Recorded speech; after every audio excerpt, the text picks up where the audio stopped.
Good morning, and welcome. Hello, good morning. So we're back. We're still going. I think what is it? The 18th hour, 19th hour? We're more than halfway.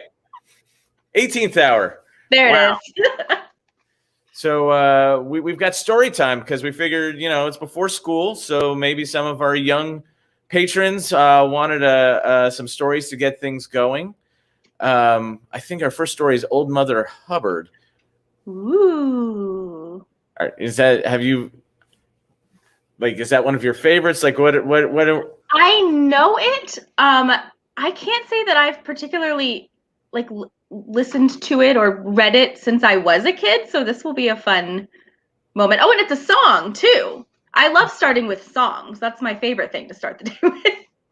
I forgot to introduce. Again, I'm Leon Seaman. I'm the executive director. I've been with you most of this time, not as much as Chil. And this is Corey. Hi, I'm Corey. I'm the secondary program manager. I work with the academy side of Adventure Theater. She's all about the students, and she's awesome with them. They're always sending me sending love notes to her. So again, for those that are not familiar, we are in the 18th hour of a 30-hour stream-a-thon. We are here to get your attention, to either so impress you you're going to make a donation or wear you down until you make a donation. Either way, make a donation by texting adventure to 56651. The system will prompt you through it. It's a very easy donation, and it makes it so that we can bring home the adventure, bring the other side of the COVID, and come back to live interaction with our audience and our students. And working with the kids firsthand, I can tell you how much the fact that they've been able to keep training through COVID, through online programming, has meant to them, both them and their parents, and how much of an impact, the gift that you're able to give to help us continue doing that really makes. It's everything to these kids right now. So tell us a little bit, about that switchover from live to online learning. Yeah, so it happened really quickly, almost exactly a year ago, in a week or two now, basically, that we stopped suddenly one day, and then a couple days later, the academy team got together, and we were like, well, we have this crazy idea.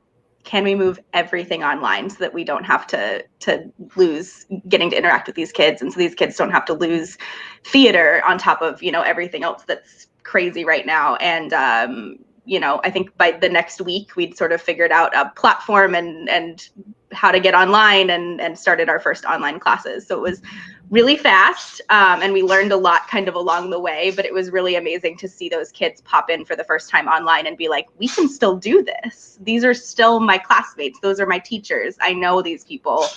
We're going to be okay. So how is it easier now that we're months in, or are we still learning as we go? It's definitely a lot easier now. I mean, there's always things that we're learning because, as the world has moved online, improvements are being made, things are getting easier, updates are happening. But for the most part, I think we're kind of have hit a really good rhythm with our online programming, and both the instructors and the admin side have kind of figured out how best to implement that so that it is making the biggest impact on our students, and that they're still able to have this, comparable amounts of fun online as they would in person, even though we miss seeing their faces in the building. So what's the first thing you're going to do when we get them back in the building?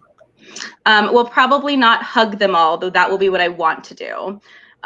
So probably some either really good waving, depending, or maybe some hygienic elbow bumps. We'll see. Hygienic elbow bump. All right. People were experimenting with that, right? I remember people were doing the foot thing, Yeah, how close can we get and still be 6 feet apart? Right. So why don't we go with this first video, if we can pull that up.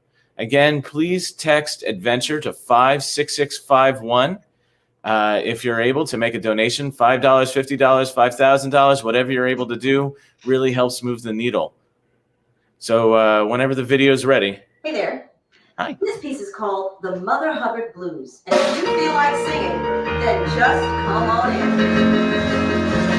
Old Mother Hubbard, she went to the cupboard to get her poor dog a bone. But when she got there, the cupboard was bare, and so the poor dog had none. She went to the baker's to buy him some bread. But when she came back, the poor dog was dead. Old Mother Hubbard, she really loved that dog. He was a pal and a friend right up to the end. He was a king canine she could always depend. Old Mother Hubbard, she really loved that dog. She went to the undertaker to buy him a coat. But when she came back, the dog was up and walking. She went to the salon for a comb for his hair. But when she came back, the dog was sitting up in a chair. She went to the pharmacy because he looked kind of pale. But when she came back, that dog was doing his nails. Oh, Mother Hubbard, she really loved that dog. He was a pal and a friend right up to the end. He was a king canine she could always depend. Oh, Mother Hubbard, she really loved that dog. She went to the shop right to buy him some fruit. But when she came back, the dog was playing the flute. She went to the tailor to buy him a coat. But when she came back, the dog was rather goat. She went to the milliner's to buy him a hat. But when she came back, he was playing cards with her cat. Oh, Mother Hubbard, she really loved that dog.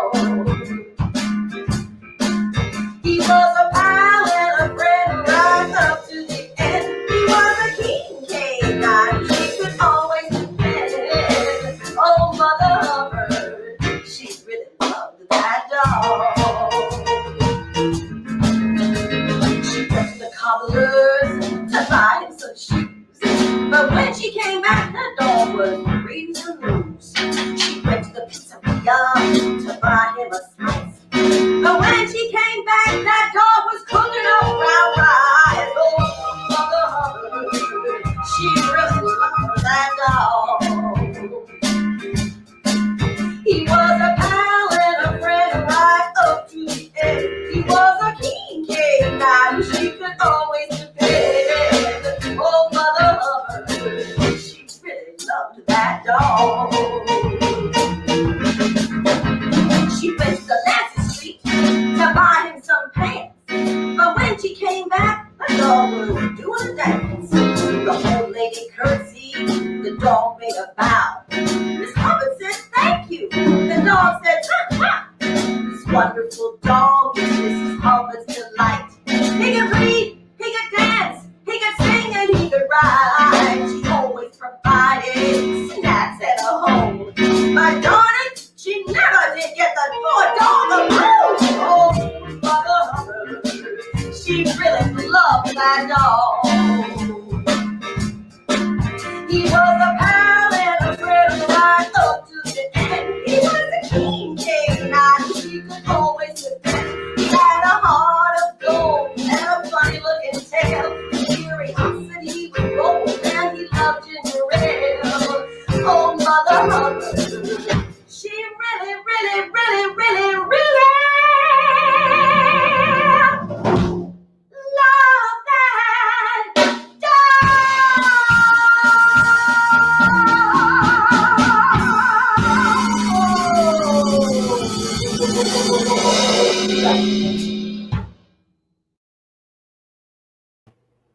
Well, that will get your morning juices going. That was a lot of fun. I had forgotten that song until it started, and then it kind of like all came back to me again. That was so awesome and inspired my latest find on my Ooh, table I here. like it. I wish I'd known that we were doing funny hats because I also have funny hats. One is a giraffe. We have a whole hour. I don't know what'll be next. Was that one of our guest kittens? It was. He just maybe fell off the table. Hold on. Come here, Bobby. Come here. So what people may not know about Corey is you adopt cats, like foster cats. I do. Ooh, a second. Oh, come here, friend. I do. I foster kittens specifically for a couple local rescue organizations. So these are cats that don't have homes or that are sick or have other issues that need to be taken care of. And then I get them, healthy and old enough for adoption, and then they can get adopted by families. This is my buddy Bobby. Hi, Bobby. So how many cats do you have right now? Good question. 1, 2. So I have 5 foster kittens right now, and then I have 2 cats of my own that live here permanently forever. I had one who just got adopted this weekend, and another who will hopefully be getting adopted sometime in the middle of the week. This week is the current thought. So getting there. Never 0, but they go out and they come in. And So how long is a cat usually with you? So it depends a little bit on their age and condition. If they're relatively healthy, cats can be adopted by 8 weeks of age. So whenever they reach that age and 2 pounds, they're able to be spayed and neutered, and then they can be adopted by a forever family. I sometimes take in cats that are younger. So right now I actually have a kitten who's just learning how to eat. He's a younger kitten, about 5 weeks old. So he'll be with me until he reaches 8 weeks old and then is ready for adoption from there. And Bobby's older, so Bobby will be adoptable, I think soon, if not now. I actually don't know if Bobby's up through City Dogs Rescue and City Kitties, but he had some neurological brain something going on that we had to figure out before he was ready to be adopted, but he is doing great. And as you can see, very cuddly. Very We're about ready to start looking for his forever home, right? You ready to find your forever home, Bobby? He's ready. He's like, I don't understand why it's not here. What's that? He says, I don't understand why it's not here, but no, this is the temporary home. So you're getting ready for summer camp already, aren't you? I am. We're always getting ready. That's kind of we hit the new year and all of a sudden summer camp starts looming. So this year will be a lot of fun, hopefully, to be able to get back actually in the building and in person and see people and kind of back to our normal summer camp routine.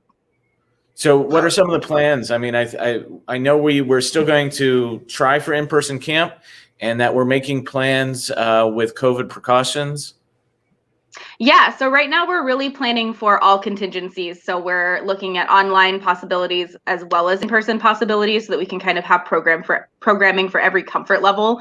So whether you're, still wanting to kind of hold back and wait a little bit longer, then we might have an online program for you to join. Or if you're ready to, to dip a toe back in, then we are working on a lot of safety precautions and some alterations to our program so that it will still feel like the familiar summer musical theater camp that you know and love, but with, safety precautions given the year that it is. We're going to do like some of the classes outside this year.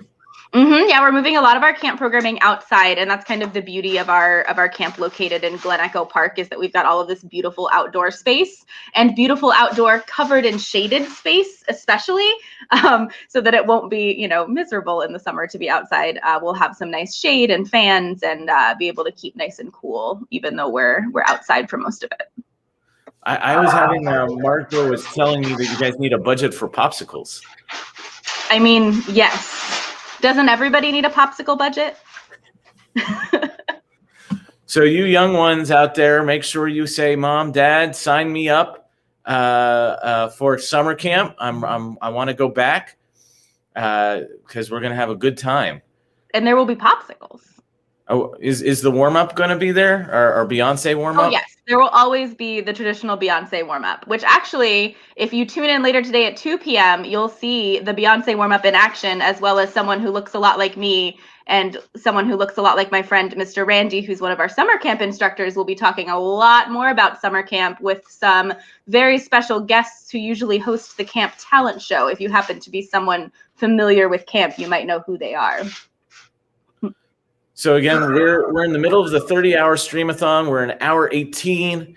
Please, please, please, if you're able to donate, text adventure to 56651. And you can also check out our auction. We have some really cool things. We've got some trips for those of you that are ready for a change of scenery. There's active bidding on all of our trips. We also have some cooking classes that are really cool auction items. So that's exciting. I think actually one of our cooking classes that's on the auction, Melissa Siegel will be by later to do a cooking demonstration for us as part of the Stream-a-thon. Nice. So yeah, it's exciting. Did you check out the auction items? I perused through them, and obviously I want like all of them. I really liked the dinosaur puppet in particular because I don't know if you know that I also love dinosaurs. So that was a thing that I was really excited about. State Delegate Mark Corman, I know, was bidding on that for his daughter who loves dinosaurs. I believe our next video is ready. We're going to get back more from April Armstrong. And this one is why dogs chase cats. Love a good cat theme.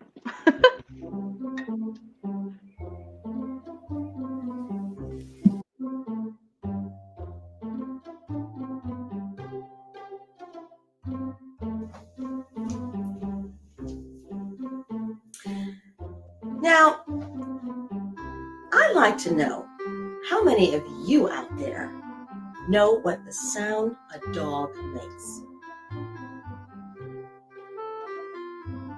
If you said roof, roof, that's very good. And I'd like to know how many of you out there know the sound a cat makes. Well, if you said meow, that's good too. And how many of you out there have ever seen dogs chase cats?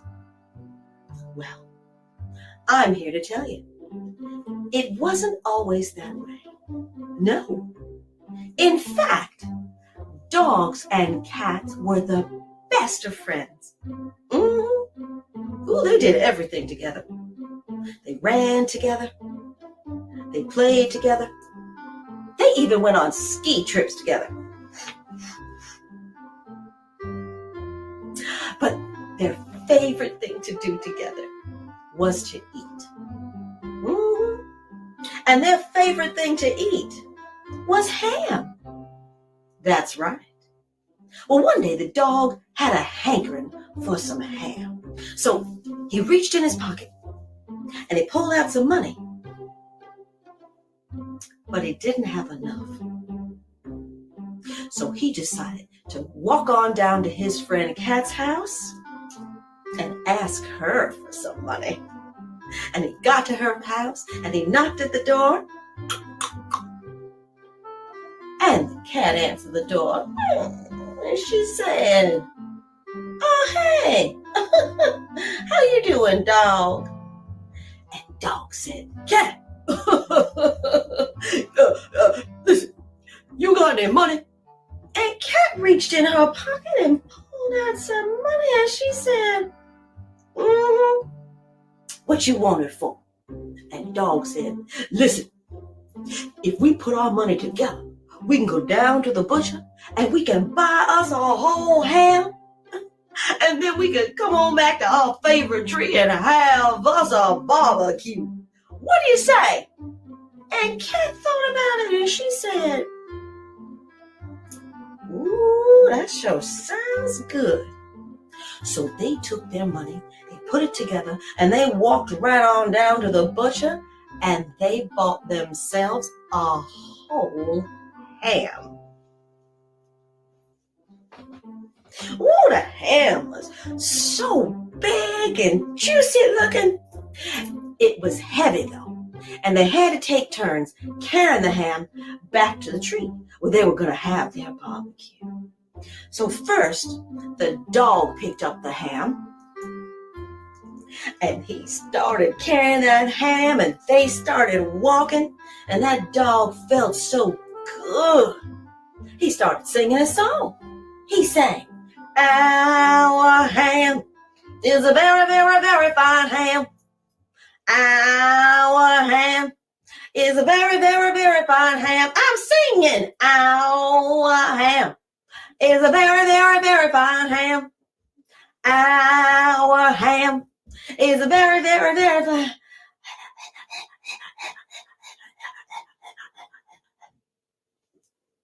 But the dog got tired, so he had to give the ham to the cat. And the cat picked up the ham, and they started walking. That cat felt so good.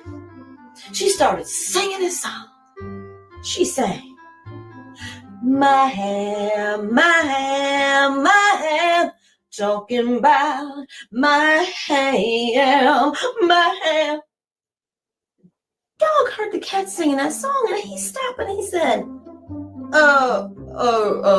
cat, how come you singing my ham, when it's really our ham? Cat was standing there with the ham, and she said, ooh.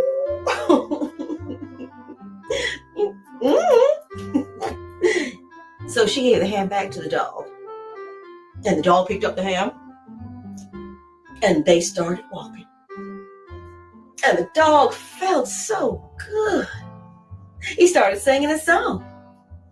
He sang, our ham is a very, very, very fine ham.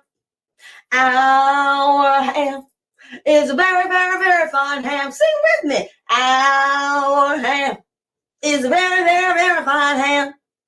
Our ham is a very, very, very fine.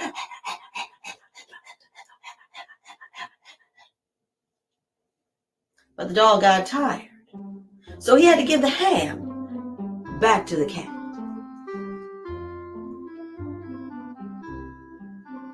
And they started walking. Ooh, the cat felt so good. She started singing a song. She sang, my ham, my ham, my ham, I'm talking about my ham, my ham. Dog said, cat, how come you keep singing my ham, when it's really our ham? Cat said,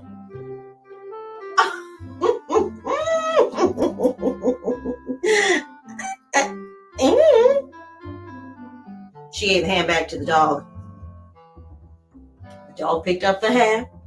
Come on out there, you can pick up your hams and sing the song with me. If you're kosher, you can pick up a turkey ham.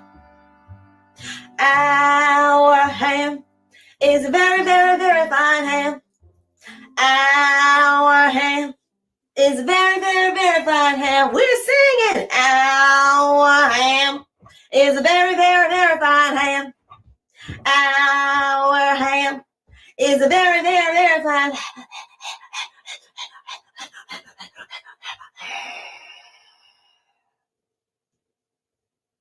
That poor dog, he got tired again. So he gave the ham back to the cat. And the cat picked up the ham, and they started walking.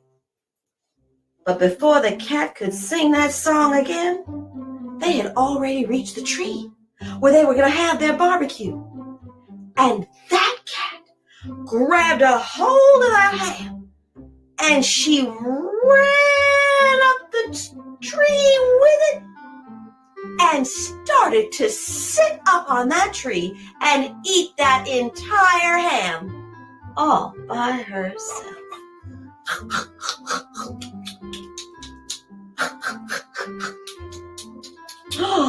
Oh, and the dog was so angry.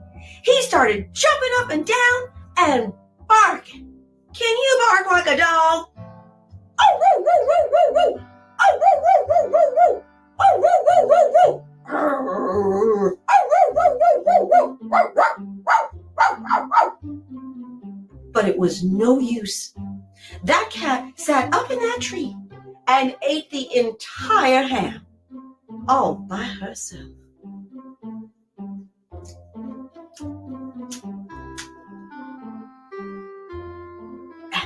dog was so angry. He called after that cat and he said, "Cat, you wait till you come down out of that tree. I'm gonna chase you for the rest of your life." And that, ladies and gentlemen, is why dogs chase cats.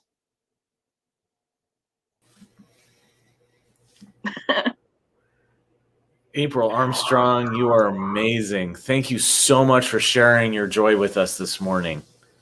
That was a lot of fun, though I have to say that I have a dog and he does not chase cats. So But he reacted to the story you were saying in the. He did. He when she was making the barking noise like the dog, my dog came running up the stairs whining because I think he thought there was another dog here. You're not allowed. Other cats are okay, but no other dogs are allowed. Apparently. Cats are fine. We don't do dogs. Although my dog very much does not like any animal that appears on a TV screen. He finds it very upsetting. So I heard their giraffe hat was too tall. I know. So this is my giraffe hat. It has a giraffe in it. But when I put it on, you can't see the giraffe. It's I have to sit like this. Yeah, no, that doesn't work. We got to be comfortable. I mean, Doesn't work quite so well.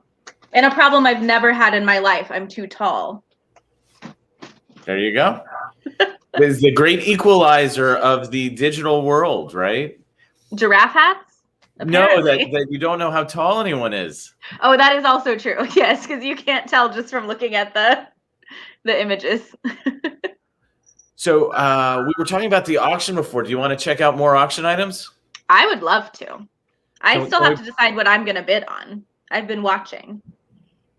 My wife and I are bidding on one of the trips, but I don't want to say which one because I don't want people to outbid us. You think people would do that just to spite you? No. So we've got, as I was talking about trips, right up front. So we've got Puerto Vallarta in Mexico. I know that this one has had like a lot of bidding action going on it. So, you know, that's exciting. What do we got next? Oh, the puppets. I love puppets. Did you? So this was from Velveteen Rabbit. It was. This was the boat that talked, wasn't it? Yeah. That was very clever. I mean, the dinosaur. I mean, how could you not? So any parent out there, like you want to be a hero, bring home the dinosaur. And those Really one the big also ticket like item here. What's that? I said it's really the big ticket item here. And it's a puppet. It interacts, so you can make it talk. What do we got next? Kangaroo. Were you here? You were here for Alexander and the Horrible No Good Very Bad Day. Alexander.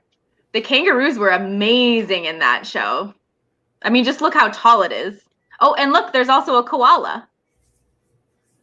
So the koala, I think, hugs you. It's got like a little belt that you can walk around and it hugs you. Now, the thing I do have to say is that unfortunately, Chil will not be personally delivering these puppets, even though he's in person. He just wanted to give you a sense of scale. That's fair. I wonder, though, if you had the koala on and we're going to hug someone, is that 6 feet apart? I don't think it's quite that big. It's big, but I don't think it's quite that big. And the horse. I remember that's from the Velveteen Rabbit as well, isn't it? Yes. The wise old horse. So this one is very popular too. This one is Nag's Head on the Outer Banks. This one is donated by our board chair, Leslie Miles, who also introduced us to Miss Armstrong. And I'm always jealous when she's like calling in for a board meeting from this house. Oh my gosh. So you've seen firsthand what it's like. The inside is gorgeous. Digitally. Yeah, it's gorgeous. And you know somebody who like has a rental home that they spend significant time at takes better care of it. So That's true. So these are, did you see these in the office before? I did not get to see them in person, but I had heard about them, and I think it's a really cool addition because it's just so different from what you would normally see in an auction like this. So it's like signed scripts, coffee cups, shirts, all kind of paraphernalia from Blackish and Modern Family. I believe the materials from Modern Family is from its final season. So if you have that collector vibe, you know, that signed script, I think, is one of the final season scripts. So one of our cooking classes. So these are the hidden gems of the auction, and no one's paying attention to them yet. But you really, like, if you are a foodie like I am, there's a couple cooking classes. This is one of them. Get your bid in. You know, my husband really likes to cook, so this might be a good one to think about one of these. So this one is our other one. This one's from Melissa Siegel. She's the one I was talking about before, is going to do a cooking segment later today. That is her hand, because her hands are magic. So we wanted to make sure we captured them in the picture. But like, especially if you like don't know how to cook for your favorite vegetarian, there are going to be some great tips on this cooking class. I do not know how to pronounce this. I think that's so cool. It looks like it has a horse on it. Yeah. In the waves. How beautiful. And it's, yeah. And then we've had some posters. So we've got this one from the producers. And this one from Glory Days. I think this one might have a former student in it, or had a former student in it. Oh, it's possible. I actually don't know. Ooh. The perennial top bidder. This one is donated by Mitchell and Patty Herman.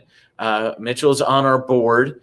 Patty, I think, is on the board of Theater J, so they're very much into theater.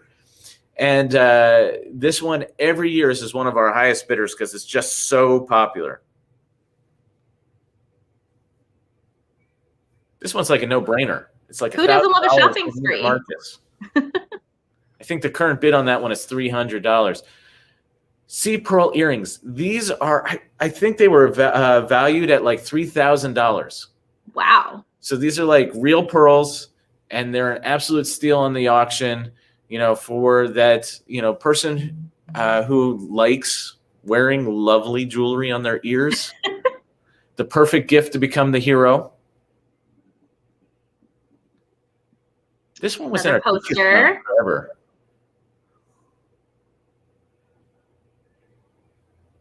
To go with your earrings, perhaps. There you go. So this one's also getting a lot of attention.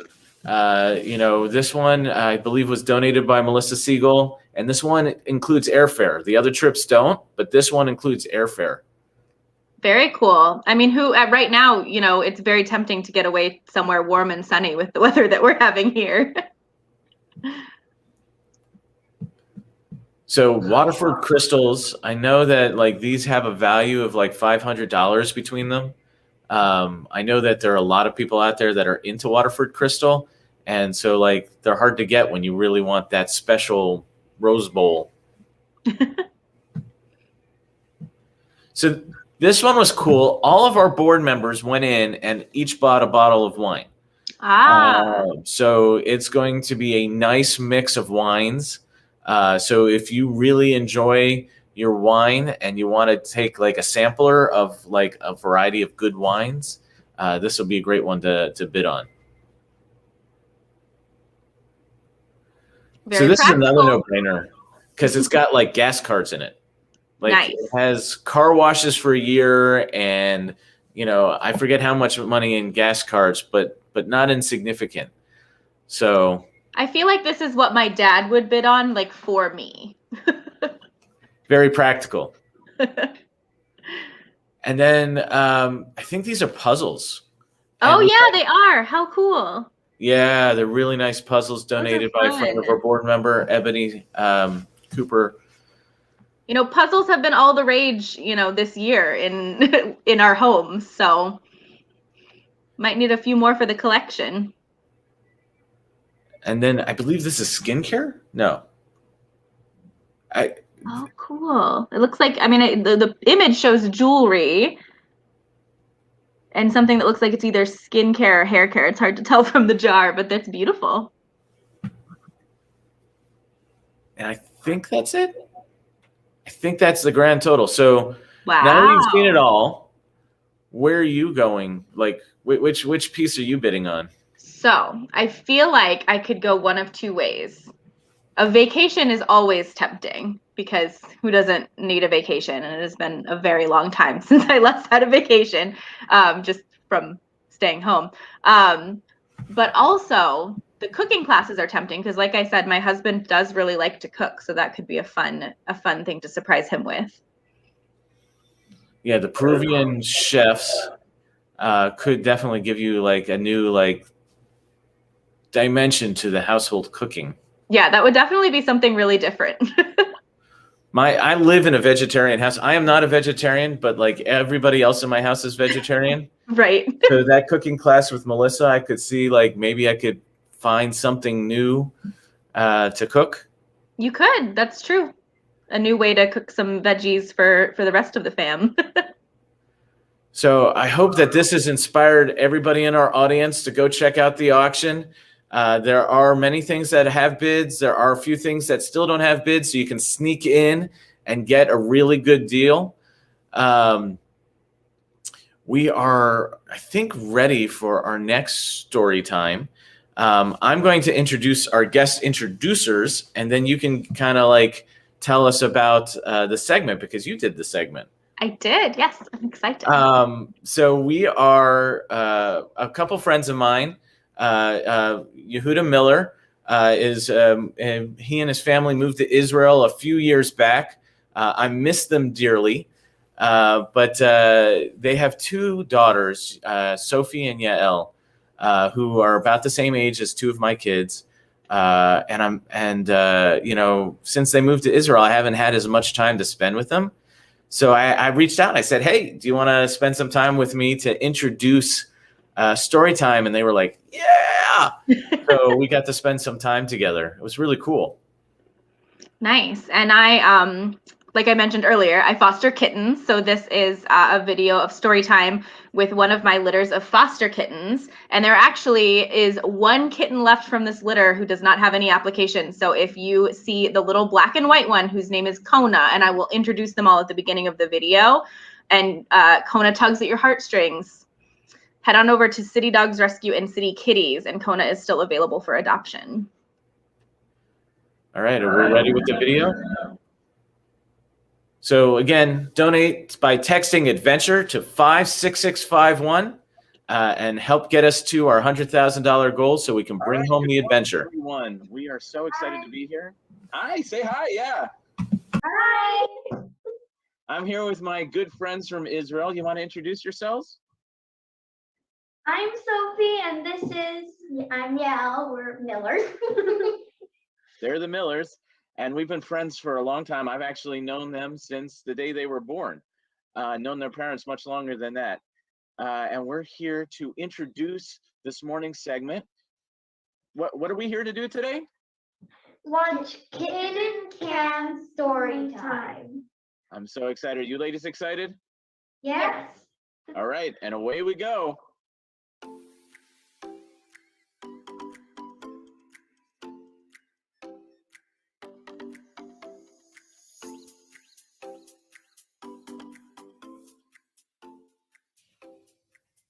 Hi, my name is Corey Bales, and I am the Secondary Program Manager here at Adventure Theater MTC. And something you might not know about me is that when I am not working at Adventure Theater, I volunteer as a kitten foster for a local rescue organization. And what that means is that when kittens are found and they need help finding a home, they are brought to the rescue that I work with, which is City Dogs Rescue and City Kitties, located here in the DC area. And then they are brought to one of our wonderful foster homes where we will get them healthy, take care of them, and make sure that they are old enough and ready to be adopted into their forever home.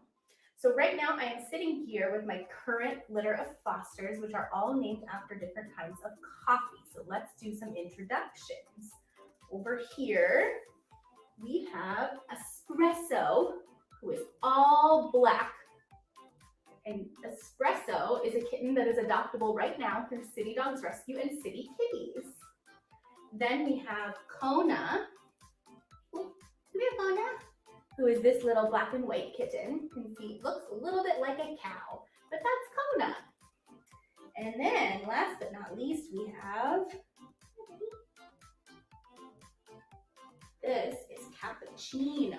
And you can tell it's Cappuccino because Cappuccino has a white foot. And that's how you know that it's not espresso, it's Cappuccino. All right, and my foster kittens are going to help me do a little story time for you guys. I'm gonna read a book and they're gonna play. And hopefully they'll play over here near us so you can see them playing. Hey guys, come here. Come get treats.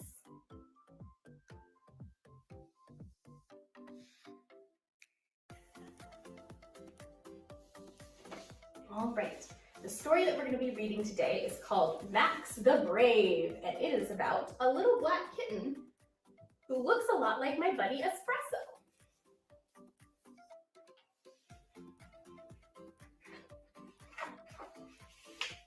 Max the Brave by Ed Veer.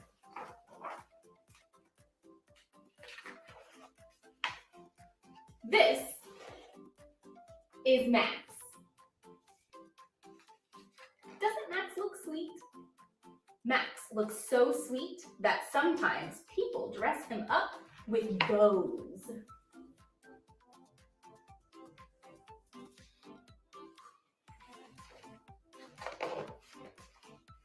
Max does not like being dressed up with bows because Max is a fearless kitten. Max is a brave kitten. Max is a kitten who chases mice.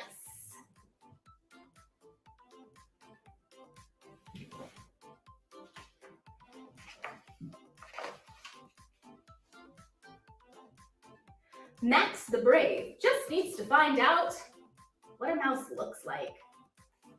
And then he will chase it.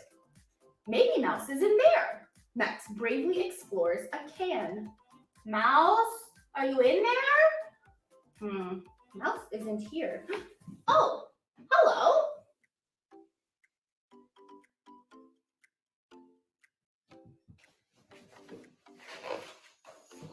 Are you Mouse? No, I am Fly, says Fly. But I just saw Mouse scurry by a minute ago. Maybe this is what Mouse looks like. Excuse me, please, but are you Mouse? I'm not Mouse, I'm Fish, says Fish. But I just saw Mouse dash outside.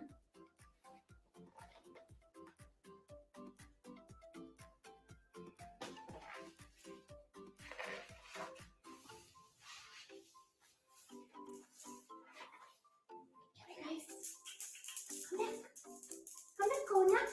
Kona. Come back over here. Come stay over here.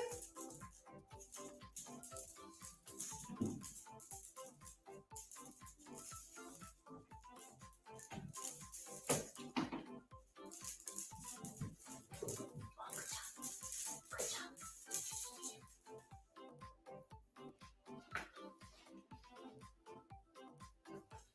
That must be Mouse up in that tree. Excuse me, please, but are you Mouse? We are not Mouse, we are birds, say the birds. But we did just see Mouse scoot by.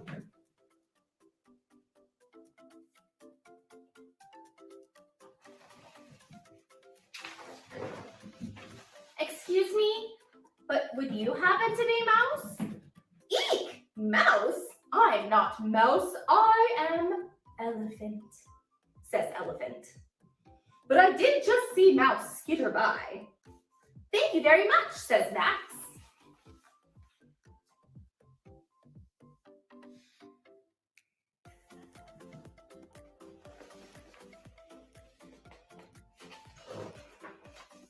And you? Nope. That away.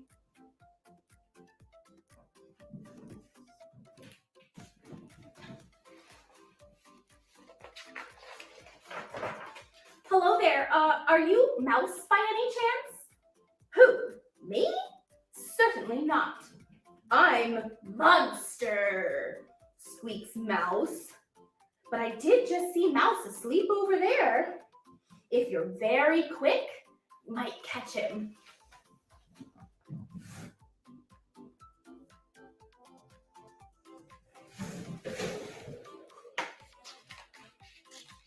Thank you very much, says Max. This must be Mouse. I didn't know Mouse would be so big. Excuse me, Mouse? Will you wake up, please? I am Max the Brave, and I have come to chase you.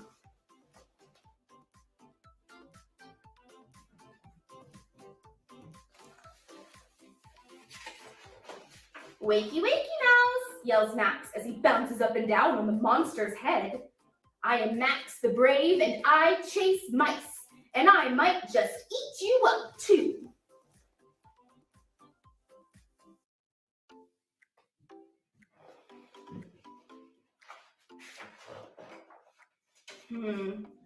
I didn't know Mouse had such big teeth.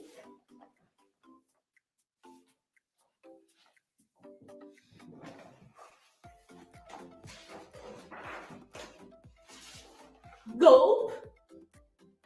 Gulp.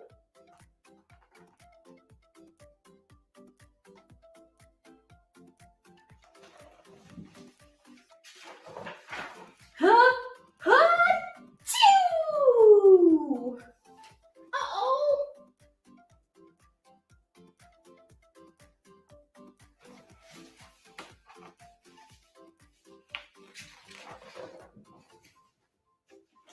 Kittens, come back. Come here, bring your cookie ball over here.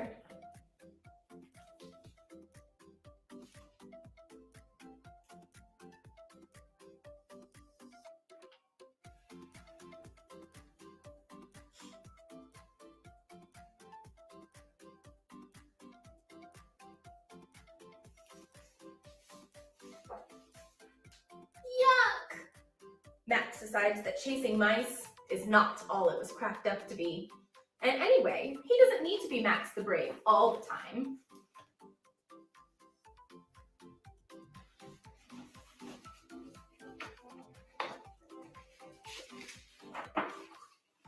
Unless he's out chasing monsters.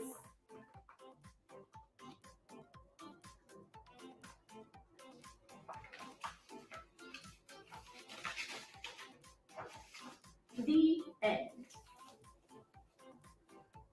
Thank you for joining me and my foster kittens for this story time. If you are looking to add a kitten to your family, please hop on over to the City Dogs Rescue and City Kitties website, and you can see adoptable kittens just like my coffee kittens right here on their site, and find the new member for your family. See you later. That was awesome. It was a lot of fun to film. Kittens, though, are not very good at following their blocking. So. What's the old truism, like never work with kids or animals? Apparently, and I do both, so I don't know what that says about me. Well, not often live on stage, where they'll steal the attention. That's true. I like the hat change here. Thank you. Well, it was about mice, and it seemed to fit. It did. So how many hats did you bring? I actually want to I want to bounce that back. If anyone can correctly guess how many hats I wear over the 30 hours, we will give a summer camp discount. If you actually watch all 30 hours, what seems like a good discount that we'll give? Something bold. Something bold? I don't know what's bold. 15? 20? 10? 30% from the 30%. There it is. 30% I don't off have the authority to make these If you decisions, can Leon. Guess how many hats I've worn over the 30 hours. Now, it's not done yet. I have worn quite a few already. But yeah, we will give that out. So leave your guesses in the comments on the video, and we'll see who gets it. Yes, and or you can email in to us. Go to our You website. can email it to me. Corey, great. Yeah, that works. I can So what's count your those. email address? My email address here. I'll put it in the. I'll chat it. How about that? Great. That might be easier.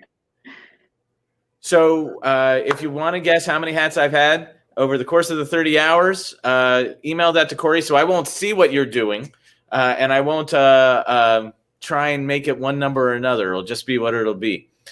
All right. I think we're ready for our next segment. Oh, before we do, again, reminder to make donations to Adventure by texting Adventure to 56651. We are very appreciative of Daniel Hawk and Yehuda Miller for the recent donations that they just put on. So we're very excited. I guess the kittens are getting people going again the morning. They always get me going in the morning. I'm sure they do. Like, feed me Loudly. Yeah, it's loudly. All right. So next we have, we've invited various stars of TV and Broadway to answer 5 questions, ostensibly to our students about their career and their thought process and experience. So our next video features Vishal Vaidya. Sorry, I'm doing horrible on their name. She's been on Broadway and performed at Adventure. He has performed on Broadway and Adventure. So let's see what Vishal has to share with us. Hi, my name is Vishal Vaidya, and I am an alum of Adventure Theater. I currently live in New York, and I'm an actor. I was on Broadway in Groundhog Day. In DC, I did the premiere of the new musical Dave at Arena Stage, and How to Succeed, The Secret Garden, so many things. And at Adventure Theater, I did A Year with Frog and Toad 10 years ago in 2011, and The Red Balloon. Currently, I live in New York, and I perform and I teach. I also taught at the Adventure Theater Camp, so I'm very familiar with the theater, and I love the work they do.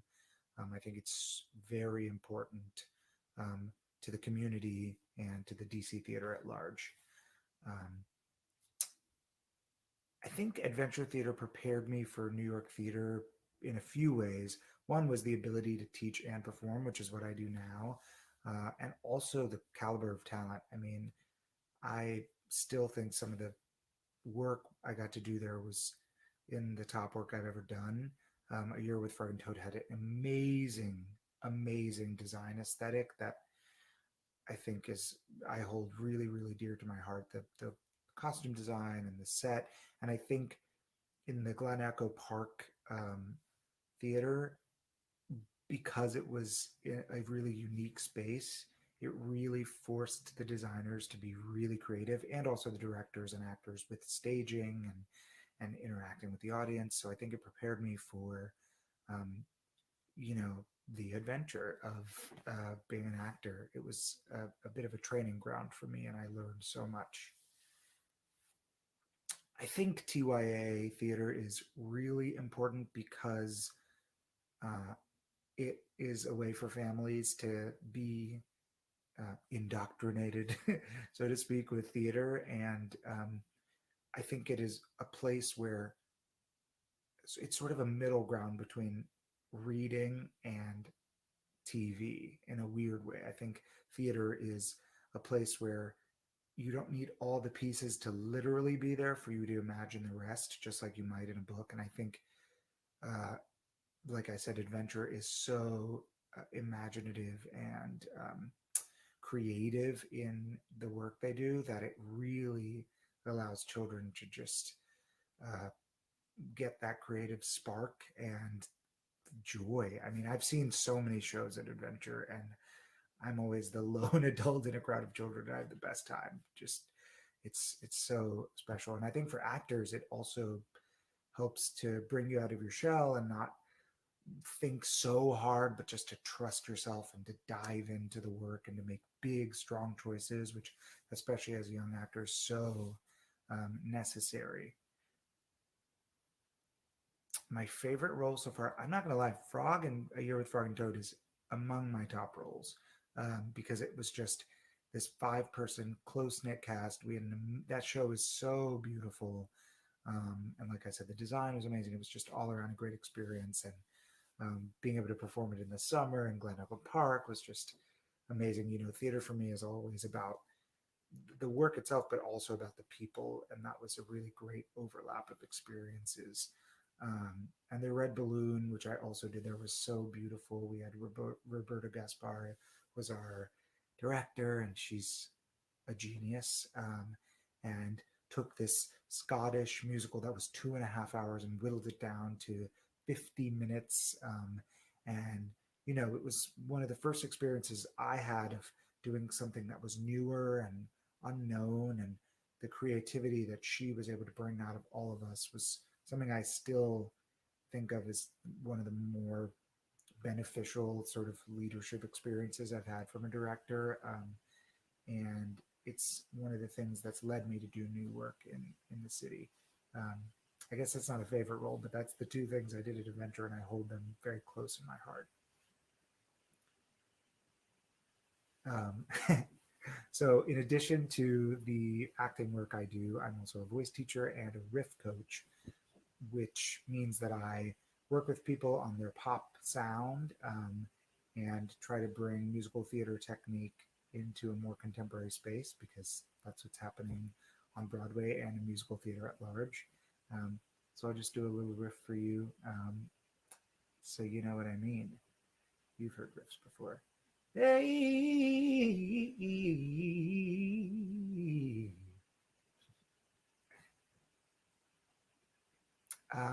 What do I think theater will look like when things are back?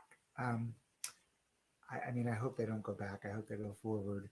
But I'm, you know, I have a pessimistic and optimistic version of what that means. I think in the really big commercial spaces like Broadway and touring, I think it's going to be even more heavily branded, because people are going to be less able to take risks financially, so they're going to want safe choices.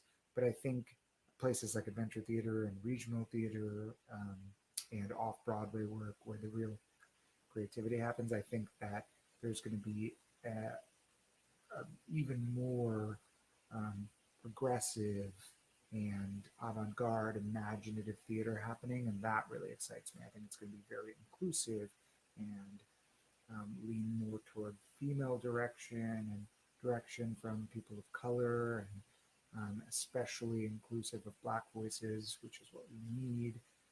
So I'm really excited about the future of theater, and I know Adventure is always so forward thinking, so I'm excited to see what they cook up. Thank you so much. I'm signing off, but I love Adventure, and this has been a joy. Thanks. Thank you, Vishal. And thank you, Corey, for spending story time with me this morning. Thank you. This was a fun way to start the day. And you're not normally a morning person, but this got the juices going, right? Definitely not normally a morning person, but it was fun for one day to get up and do some stories and talk about some auction items and decide which auction items I'm going to bid on today. All right. I think we have our next group ready to go. So whenever the team is ready, I'd love to say hello to Ken before I get pulled off the screen. Thank you, Corey.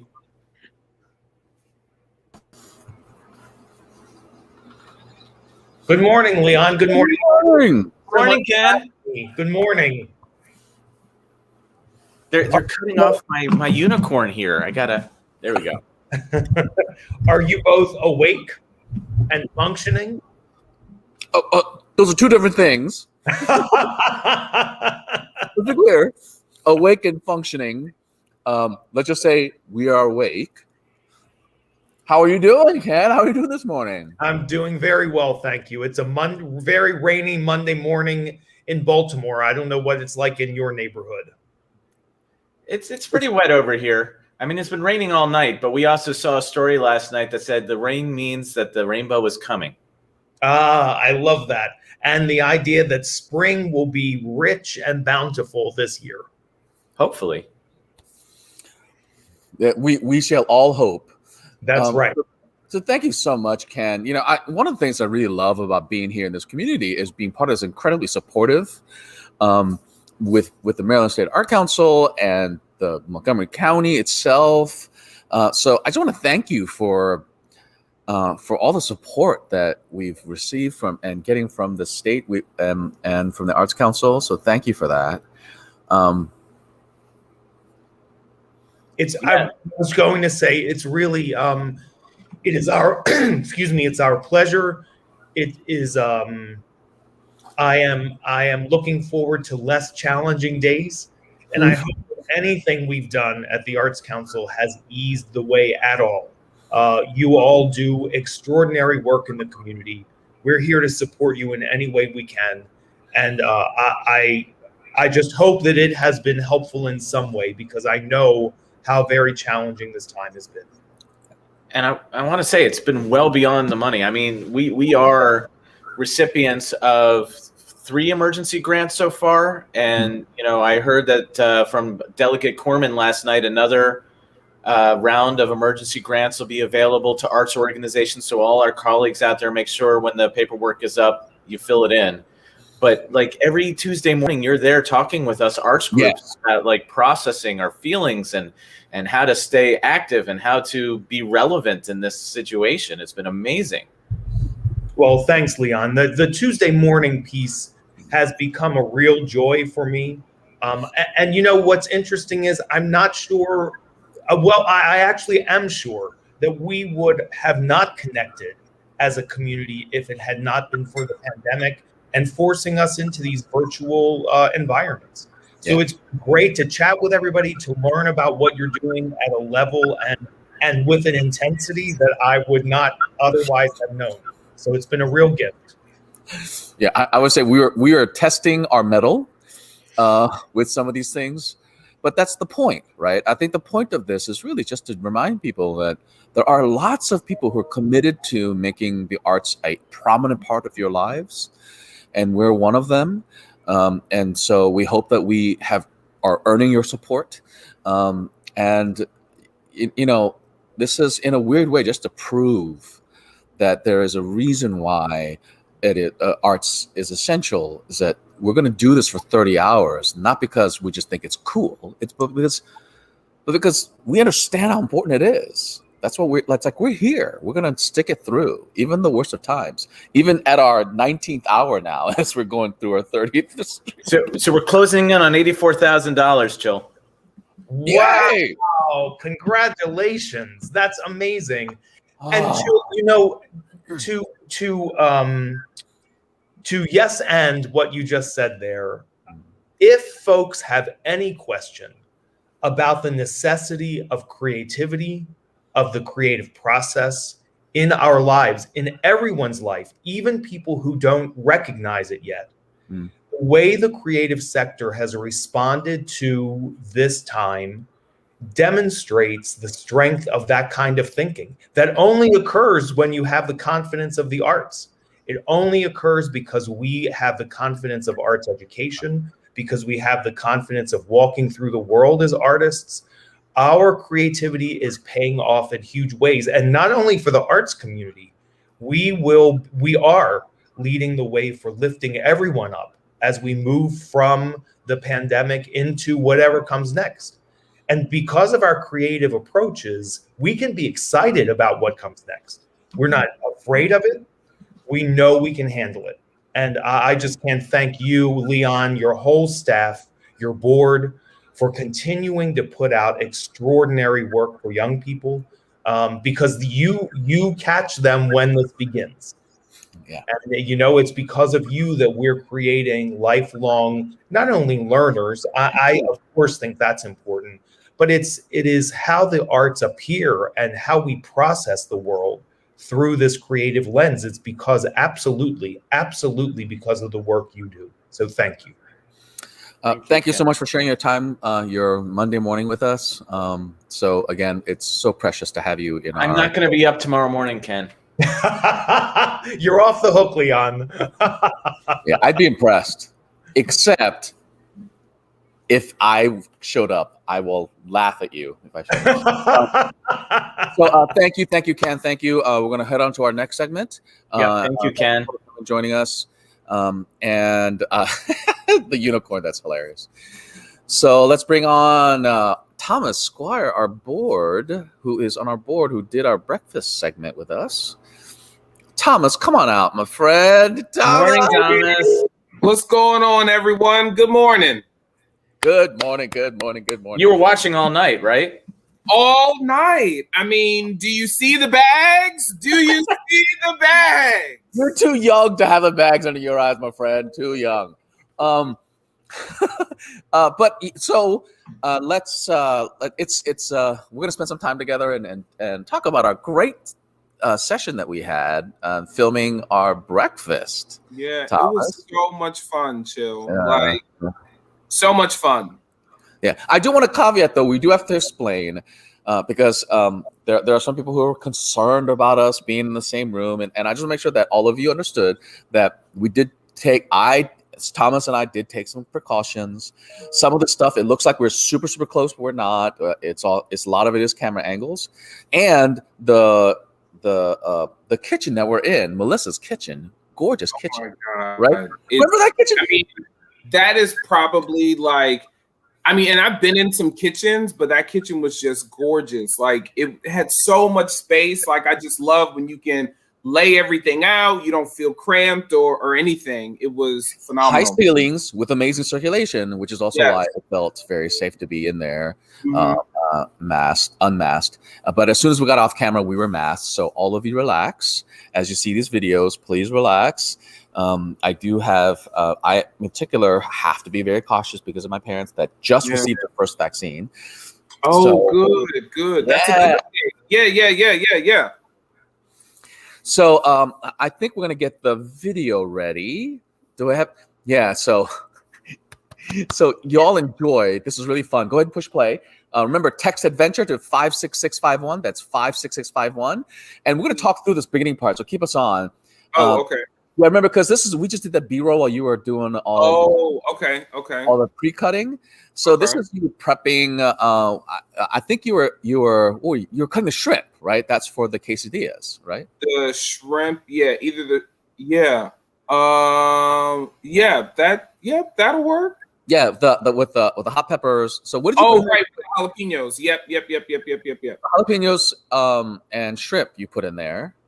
And now you're doing the vegetables for the pan for the. I think those are the peaches. Peaches. Hi, my name is Chil Kong, and I'm the artistic director at Adventure Theater, and we should be in like our. Here we are. You can take us out now. It's like forever. It won't end. It won't end. I don't know. 30 hours. What were we thinking? Okay, so I want to introduce you to Thomas Squire, who is on our board. Hey. Yay! So Thomas, what do you got for me? So, I know we've been at this all day, and it's time for breakfast because we must eat. So today we're actually going to make a puff pancake, which we bake in the oven, and then we're going to top it with some vanilla yogurt and some raspberries and some peaches, which is just going to be phenomenal. And then we are making breakfast quesadillas. Today, our filling is going to be shrimp and jalapenos. So, a good way to spice it up. I'm in. Okay. You're in? All right. Ready to roll? Yeah, so what are we going to do first? What is the first part of this process? So first, for our peach puff and raspberry pancake, we're actually going to melt the butter in the oven. And then we're also going to mix our ingredients that will create our pancake. Great. Sounds good? So we're making the batter and then doing the butter first? Doing the butter first, so that it's melted on the pan. Okay. And then our batter, so that we have a pancake. So this is a tablespoon and some change of butter. A nice dab. Yeah, a nice dab. A dab, right? Look at my dab, right?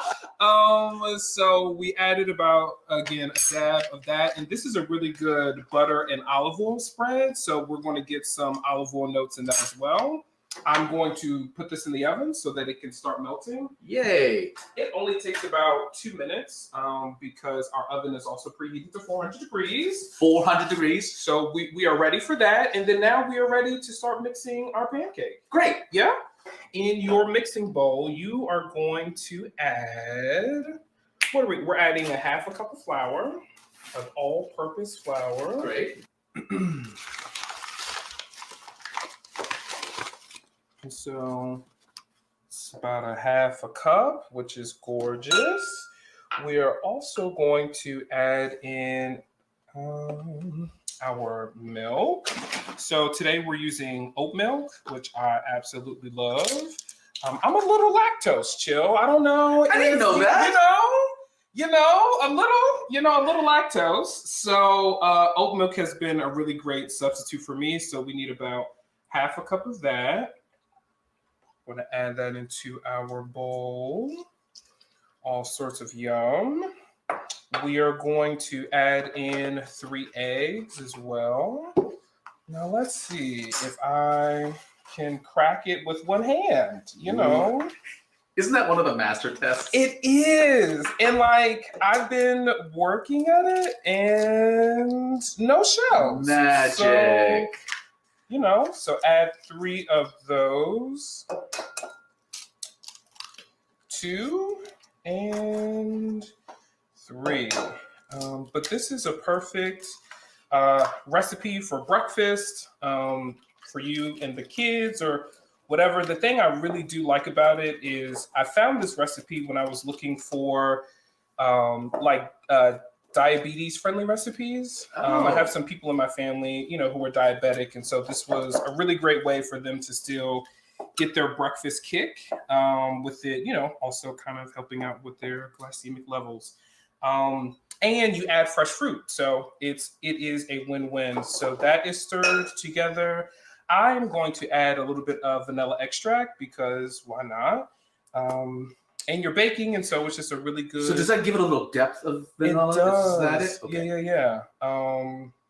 So your pancake, some people like the cinnamon, pancakes and whatnot. Right. So those are always really good ingredients to add in. If we had cinnamon, we could do that, or brown sugar, or really whatever.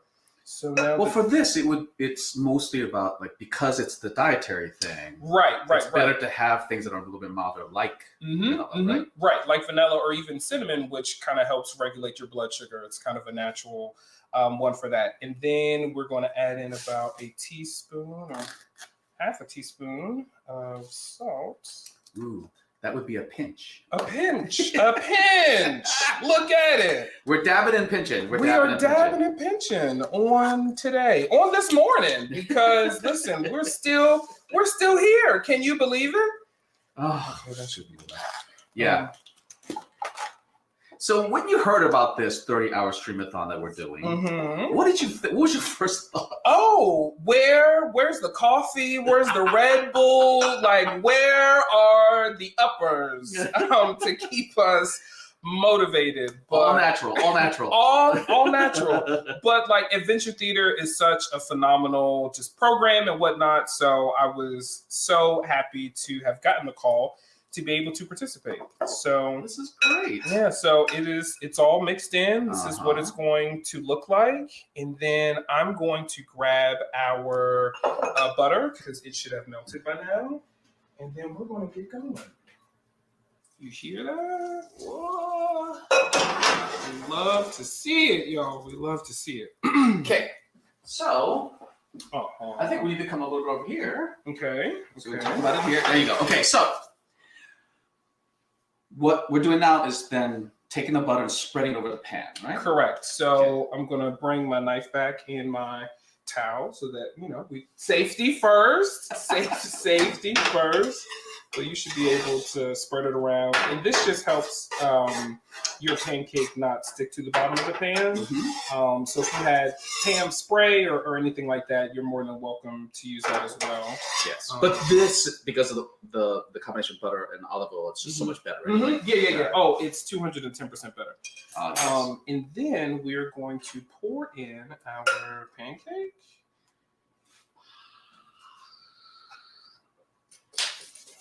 It's going to be super yummy. And then we're going to actually bake this in the oven for about 18 to 20 minutes. And then we'll add our toppings and then just spread that around, make sure it's even. I'm using this size baking sheet, but if all you had was like a pie dish, you can really use whatever you have in your home. So you don't really have to go buy anything else. Right, but this is flatter, so that allows you to put more of the fruit on top. Yeah, of it, more of the right? toppings. Yep, it's perfect for that. Because of course we gotta have our toppings. We got to have our toppings. So I'm putting this in the oven for about. We'll check it at 18. Yes.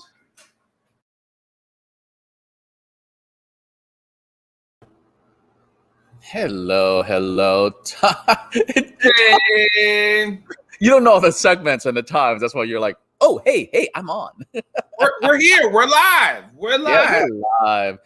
So thank you for jumping in. And so I was reminded of your really cool bio, your resume. So you've been all over the place. What I love is that you've been in film and TV, but you also did some other stuff. So can you just give us a really quick? Yeah, quick rundown. So, started in local news with Comcast Sportsnet and with WJLA. Comcast Sportsnet's in Bethesda. Like that was my first internship in college. So much fun logging all of the tapes of the videos. I was just like, this is really internship work. And then worked at WJLA as a production assistant. This was now back in 2011. So really got an opportunity to learn from Sine Simpson and Allison Starling, Leon Harris. All of them were just phenomenal people.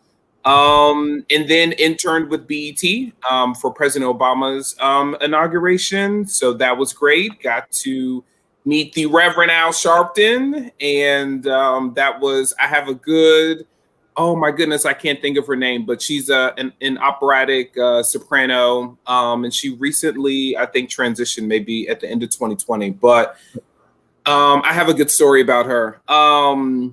And then started working for Montgomery County Public Schools shortly after that as an in-school suspension coordinator. So I had to enforce the rules and lay down the law of MCPS. With charm and fun, I'm assuming, with lots of charm and fun. Lots of charm, lots of fun, lots of scandal.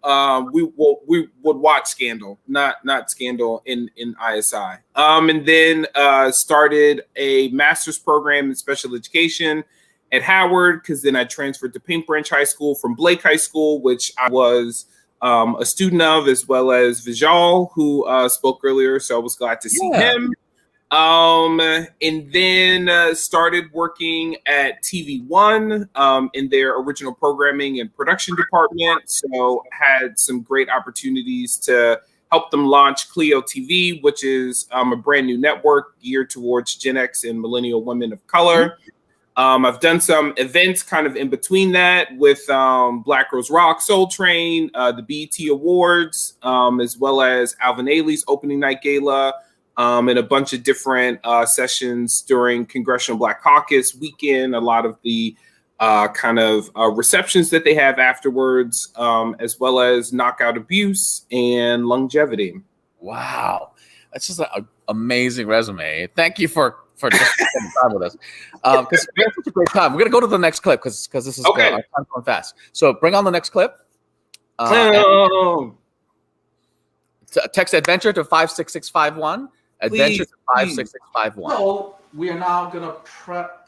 What are we prepping now? Oh, now we're doing our breakfast quesadillas. So, which is yum, all the way. And super easy. But yes. Yes. Okay. That sounds great. I can't wait. Okay. So one thing I do need is a non-stick pan. Yes.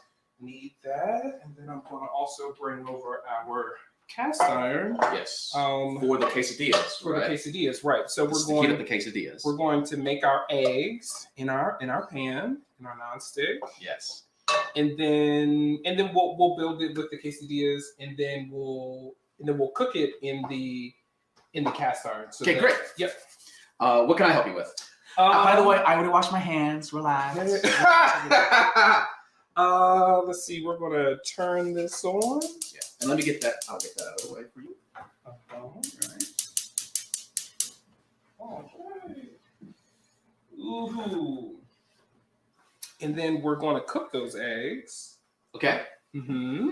Yes, for the quesadillas, right? For the quesadillas, I'm going to add a little bit of this. Another dab. Another dab. You know, that is what we are here for. I'm gonna add a bit of that and allow that to do what needs to be done. We'll maybe need about 3 eggs. Great. And then. Well, just leave it here. Yeah. But the thing that I like about both of these dishes, I would say, is it's so customizable. You know, now with virtual learning and everything, you try to give a breakfast that everyone can kind of love and make their own. And so this is a really great one where if you don't want the shrimp and jalapenos, you could do bacon, you know, like you could do breakfast sauces. There's so many different combinations. Sure. Yeah. Okay, because I'm the other part too is I'm smelling this stuff that's already been pre-cut, so my mouth is watering as we speak. All right. So this, are we scrambling them or how do we do it? We are going to scramble the eggs. Great. And then you put them here. Perfect. This is all the way live, Mr. Chil. We are all the way live. Yeah. So as you're doing this, because you're fairly new to adventure, right? Yes. You came about the same time I got here. Yes. So right as Michael was transitioning out is when I came in. We actually have a mutual friend who was just like, she knows that I love theater. I did theater growing up in high school. So, you know, anything goes, High School Musical, all of the things, we were all in this together. And so she knew that I had a passion for it. And so she was just like, you know, I know Michael serves in this capacity. I think it would be a really great opportunity. Yeah. So took full advantage of that. And it's been a really nourishing community that I didn't realize that I had missed because I hadn't really found kind of my theater and like art scene. Well, I mean, come on, we're the Out and Misfit Toys, right? We're doing like all the odd ones. Yes. Don't quite fit with that round peg in a square world. And yes. So I mean, that's the other thing is when you find your tribe, you're just lucky to find it. Right. So we're lucky to have you. Yes, I am thankful to be here. Yeah, but you also have film. You're producer. You're film and TV. Yeah, so have done some stuff with BET and TV One. My first internship or series of internships were at. Sorry, what did you just add? Oh, so I just added some pepper to our eggs. Make it a little spicy. Because you know we like seasoned food over here. And then you're about to add. So this I've actually found at Costco, and I promise this is not a plug. Unfortunately, they're not paying us for this, but they have soon and very soon. We're speaking into existence. But so they have a seasoning by Kinder's that's called Buttery Steakhouse, and it is absolutely perfect. I normally will just use this and pepper, and that's it. And that's literally all. So it brings like a lot of. So is it buttery and pepper together? Or is it like salty buttery? It's more salty buttery. Got it. But a lot of times when you're cooking, you're trying to find like, hey, what's a good kind of seasoning that I don't have to do a bunch of things with, and I may not want to just use Lowry's. Yeah. Which is, it's a fan favorite, but you know, it's got its ups and downs. So our eggs are done. Great. Which was okay. Let's put it on a plate. Let's get it in here. Yeah. These are our eggs. Which is nice. Yeah, and just so, as you can see, this is light, fluffy, got all the peppers, and wow, that buttery flavoring is so good. So it has been a game changer because again, like I enjoy cooking. It's something that I, do as a profession. I cater and do all of those things, but finding really good shortcuts where you feel like it will save you time and you don't have to like buy a whole bunch of things is what I'm always here for. Right, that one dab as opposed to like 7 things. Right, where I'm like, oh, I need the garlic powder, I need the onion powder. We need all of the things. Yeah. So I really, really enjoy it for that. I'm all about shortcuts when it comes to the time that we have. Yeah. Because and as much as we all would love to have it, we all don't have that like super amount of time. Whoops.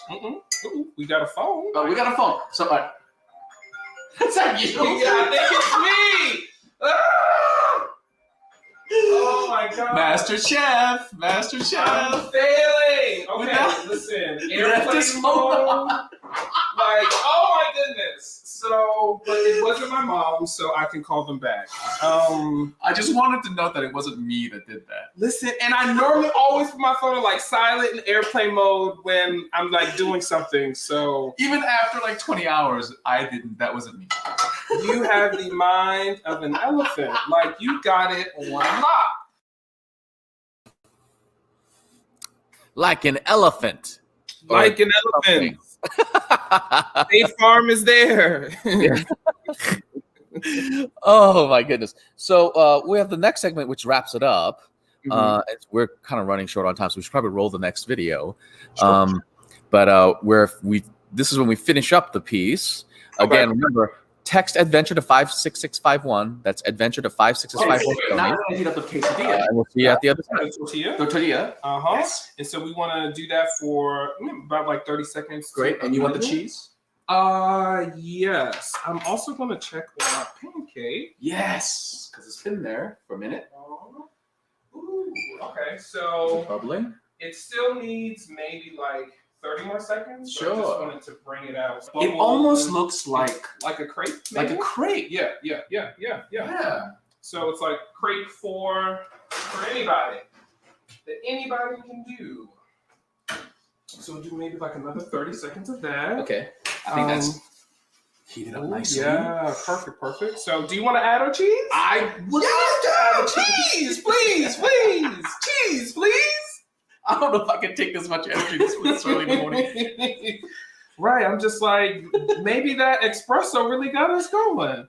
Oh yeah. So Melissa, we're in Melissa's home, one of our other board members, and she got us some coffee from her fancy machine, and I'm now racing. I'm like, did we also take a Red Bull? Yes. So all of our giddiness and our blame Melissa. So we've added our listen. So we've added our cheese. We're going to add our eggs, which is perfect. And then so I've already have some shrimp. Let's show this. So we've already had shrimp pre-cut with the chili. With chilies. Yep. Chilies. So with chilies. Okay, for a nice kick. And Yes. then we are going to add this to our. That is stuffed. Yeah. It's not good unless it's stuffed. So then, make sure we get everything on there. And then we're going to add some more cheese on top. Okay.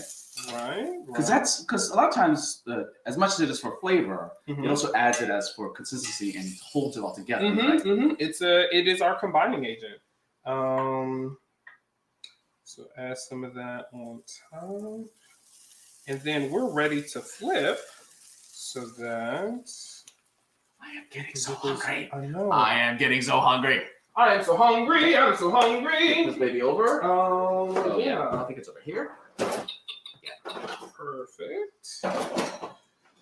I've been here just this is the second time I've been here, and now I know exactly where everything is. Yeah, I was just like, oh wow, you got this whole thing down pat. So Miss Melissa has been very generous with allowing us to be here. So we just want to thank her for that. Yes. And it's such a beautiful kitchen, so why not? Yeah, why not film again here? It is gorgeous. Oh, that smells so good. Okay, so I should get a plate for you. Let's see now. So that's good. I think it is time to take our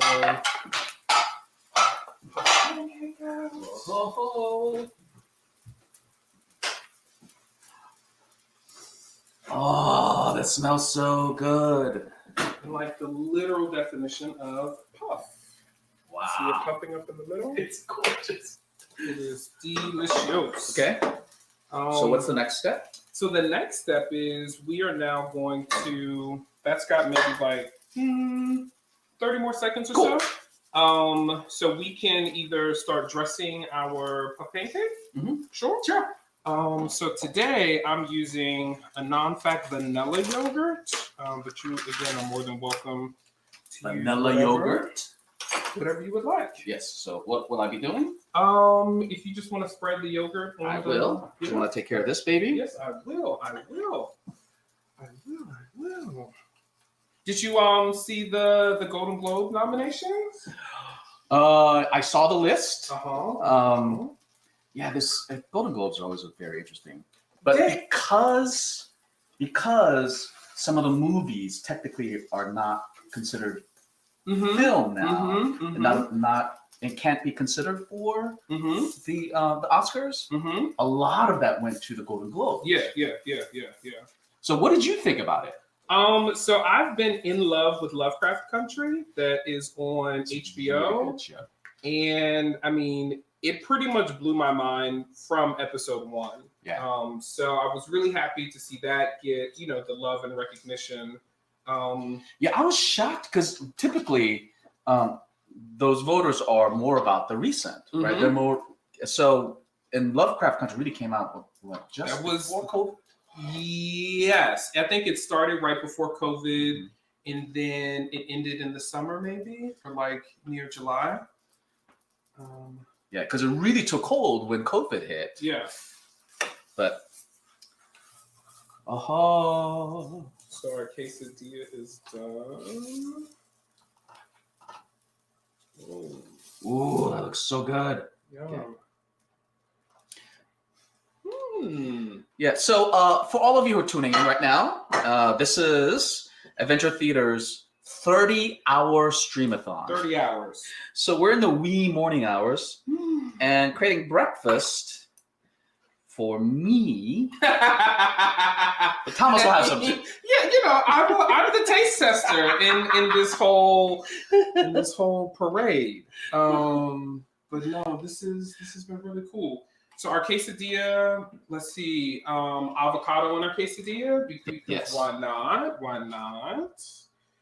So we'll cut that. But and again, the thing I love about it is you can really customize it. Even with the puff pancake, we're making it more sweet today, but that could definitely be a savory, more savorier dish as well. So cool because just if you can see this because of the pan, because the heat of the pan, the yogurt is melting a little bit, and so it actually gives it a different kind of composition. Look at that! Yay! Do you have favorite recipes or that you're used to when you were growing up and whatnot? Well, it depends because I'm lucky. I believe we did a Mama Kong sequence already for food. So, I grew up with an amazing cook. My mom made some fantastic food and traditional Korean food, which Mama Kong did last night. But so I was lucky, but I didn't really discover all the different types of food until I got to college. Oh, right? Because I didn't get to experiment. It was either my parents' food or high school or whatever that crap is. Yeah. Like who knows what's in that pizza? Yeah. The mystery meat. Yeah. So, and honestly, not even in college. It was until I got out of college and went to the Boston Conservatory in Boston, when I started this is different kinds of food. Yes. Yeah. So yeah, and however, I will say because I grew up in the South, right? I am a barbecue and chicken connoisseur. Really? I know the best fried chicken places literally in every city, and because that's what I look for immediately. Where's the best? So Korean fried chicken or Southern fried chicken? Because it's a whole debate. It's a whole thing. I'm a traditionalist. Okay. I love Southern fried chicken. Because look, I love kimchi and the hot sauces like everybody else. Right. But just give me a really good simple fried chicken. Okay. I'm with you. Yeah. I'm with you. Because I can always add that stuff later. Yeah. But if you can cook it right, like juicy and the simmering Come on. skin. And You're singing a hymn right now.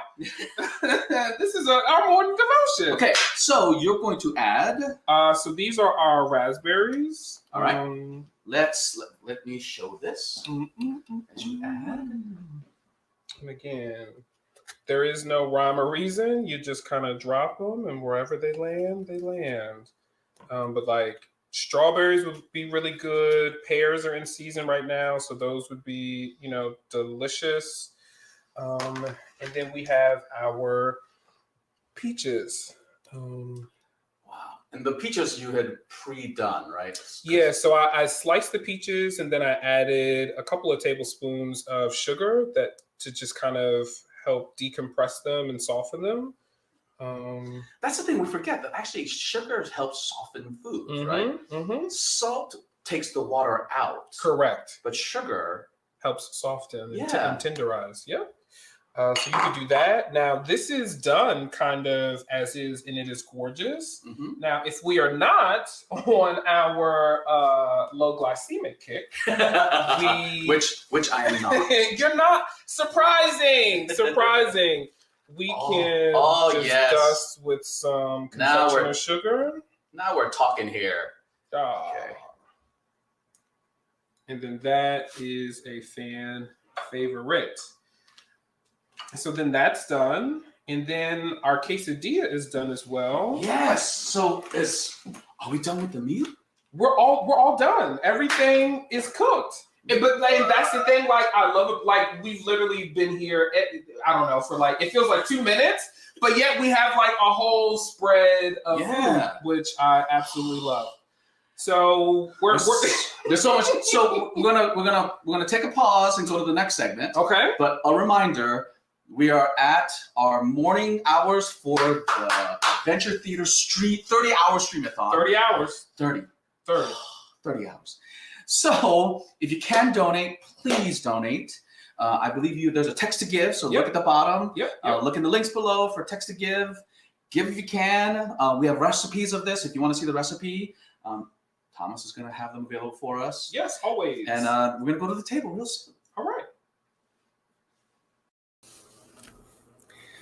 So, Thomas, I love this conversation we have afterwards. But yes, I was taking nibbles throughout the whole thing. I like totally didn't see that in real time. And I'm like, yo, okay. Yeah, so as you can tell, we were having a good old time. And what I appreciate a lot about this really is, for me, we haven't had a chance to really spend a lot of time together. Yeah. Since I became an artistic director. I was in my tenure in about 8 months, and all of a sudden COVID hit, and then so all of this became crazy. Yeah. So this allowed me to spend a little bit of time. So what you'll see is actually a really fun discussion between Thomas and I, just about everything, right? Yeah, I feel like we kind of got into it all. It was really great. It was really, really great. So all of you again. Go ahead, Thomas. I was about to say shout out to Daniel Kaluuya, and he won for his portrayal of Fred Hampton in Judas and the Black Messiah for the Golden Globes, and Jane Fonda. I want to say she got like the Cecil B. DeMille Award, as well as he created All in the Family, and the Jeffersons, and Maude. I know who you're talking about. Don't ask me to quote them. Oh. Yeah. Because I was busy being in the first 10 hours of our Stream-a-thon. So, yeah. Right. And Chadwick Boseman too. Yeah. Chadwick Boseman. Yeah. So let's roll to the video. But I love this conversation. I'm glad it's memorialized, right? Like, I'm glad the people get to see this. I know. So this is the prep in between. These cameras and these knives are sick. Aren't they? Well, yeah. I told you, those cameras are just very simple. Almost, yeah. But great. I know my documentary friend of mine, a lot of my filmmaker friends were telling me to get these cameras. They're inexpensive and they're so good. Yeah. So look at this, and we didn't even film it in 4K. This was just a 180p. Yeah, this is crazy. I mean, like the clarity, the detail, this is great. Like this could be a whole YouTube channel right now. I know, look at that. And this is so like, And again, this kitchen is amazing. Amazing. this is so like making food look so exciting so early in the morning. Oh, I'm starving. Right. So we are. I know. I'm just like, are there any leftovers? Ready to eat. So let's just let us go. And yes, we are At our 30th? we're doing our 30-hour stream-a-thon. We're in the wee morning hours. I know. On March 1st. March 1st. So this is super early. I know. Thank you for joining me. Oh, yeah, no, always. And in making this bounty of a breakfast. Where do we want to go first? The quesadilla or the peach and pancake and like up to you, Master Chef. Where the quesadilla? The quesadilla. So I'm gonna grab a little bit of the avocado. Here's the plating. Yum. Right. Yum. Oh. And we also put a little dollop of sour cream. So we've got yes. a dab, a pinch, and a dollop. Put it right on there. Mm. Mm-hmm. Mm-hmm. Mm. Mm-hmm. Mm-hmm. Don't forget the avocado. Can't forget the avocado. Mm-hmm. Mm. Yeah, there's Well, so many flavors. Thank you so much for sharing your time with me. Yeah. I'm glad we had a chance because it's like I've been trying to catch up to figure out. I to get know, and it always feels like there's a million and two things happening. Yeah. But this was a really good time. Yeah. Yeah. So okay. So you were a high school theater kid? Actually, elementary, middle, and high school. So what was a school program that? Because you had to have been doing it since elementary then. So was it part of the school program? So at Glen Haven Elementary, which is in Wheaton, in the area. That pepper, come on. We actually, in third grade, we did Anansi the Spider. And it was like during Black History Month and everything. And my mom's an educator as well. Oh, wow. So she was like, okay, you were going to learn everyone's part because you never know what can happen. So she already prepared me to be in the wings, to be the understudy. And the night of the assembly, 3 of the students did not come. They didn't show up. They didn't give any notice or anything. It is elementary. Right. But so my mom was just like, oh no, Thomas knows Spider 4, 5, and 6. So, and I wish that like someone had this on a VHS because you can literally see me like taking off Spider number 4, putting on Spider number 5 to like say all of the lines. But I realized that, I really enjoyed the presentation of it all and the public speaking of it all. So it's your mom's fault that you caught the bus. It is my mom's fault because and we would have to practice in front of the mirror. It was a whole, Joe Jackson has nothing on my mom. So, because she made sure we knew what was going to happen. And then in middle school, I was at Brick Cheney Middle School, which is in Silver Spring, Maryland. Those quesadillas are yummy. And so we did some productions there, and then that's when I joined the step team. And so that was just like adding in dance. So there is one in Silver Spring. Yeah. There's several. Because I'm trying to find who they are. Oh, we gotta talk about it. Yes. No. So when I was working at Blake High School, I like put on a whole like middle school step team competition and the whole shebang. It was a riot because a lot of times high schools will have step team competitions, but there weren't a lot of competitions focused specifically on middle school. So we had schools from Virginia, Germantown, Gaithersburg, kind of all over the area coming to participate. Wow. Yeah. And then when I got to high school, we did A Raisin in the Sun. We did Anything Goes. I still have my tap shoes for that. Like I was practicing like flap, kickball change, kickball. It was a whole. Yeah, but you should have been prepared for that with your step. Yeah, and that was the thing. I had never officially tap danced before. but I had already had the understanding of kind of the rhythm of what needs to happen. So Yeah, foot rhythm. You had foot rhythm. yeah. And so they gave me a pair of tap shoes and they were like, have you taken tap before? And I was like, no. And then, you know, the teacher, Miss Deanna, she would like give us, you know, a set of choreography and I would like pick it up. And I'm like, because I understand what the rhythm is supposed to be. So it's just getting my feet to do what I needed to do. Yeah. But a completely enjoyable experience. And then my senior year, we did, we were one of the pilot programs to do High School Musical. So that was like a whole thing. That was like when they were being really tough about giving that license. Yeah. It was like 7 high schools in America got chosen to do. So you're one of those? One of those. I mean, but Blake High School was a performing arts high school. You know, they had a really strong like musical theater, and dance program. Michael Deanna was really locally respected, and so we got an opportunity to do it, and it really, I think, showed me how transformative theater could be. And we had so many young kids who were coming, and just their kind of awe and amazement of what we were doing really showed me the power of theater, or just how much you can do when people come together. Yeah, it's something that people forget, is that confidence is built in a way that people don't understand when you get theater.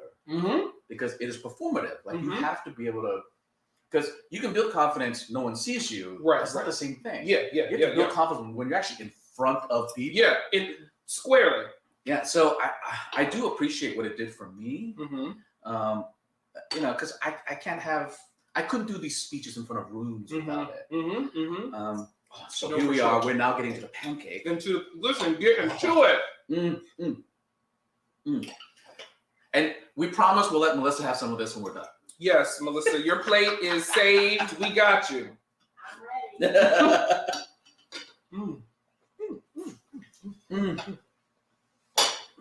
Yeah. Right? With the vanilla. You taste the vanilla, right? I do. I'm shocked.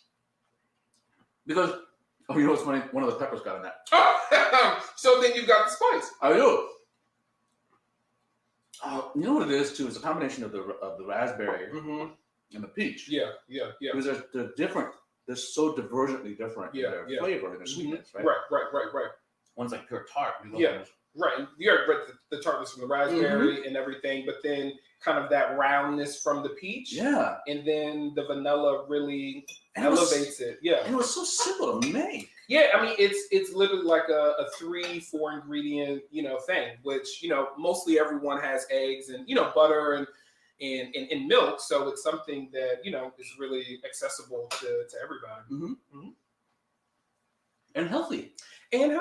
Listen, it was created, for low, people who have to really be mindful of their sugar levels and everything. So just so y'all know, I'm sweating because of the hot pepper.